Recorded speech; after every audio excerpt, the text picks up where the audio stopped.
everyone, thanks for tuning in again.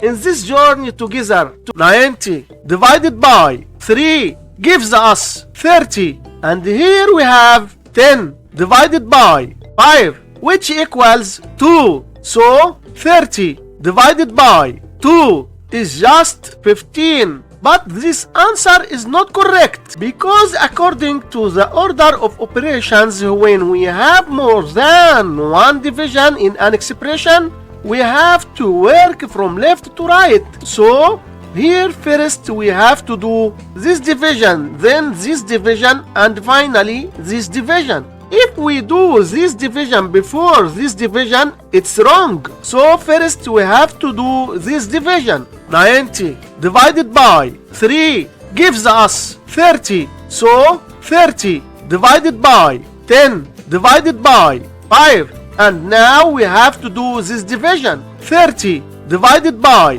10 is just 3. So 3 divided by 5 can be written as 3 over 5. This is our final answer to this problem. Thanks for watching. Like, subscribe, and see you in the next video.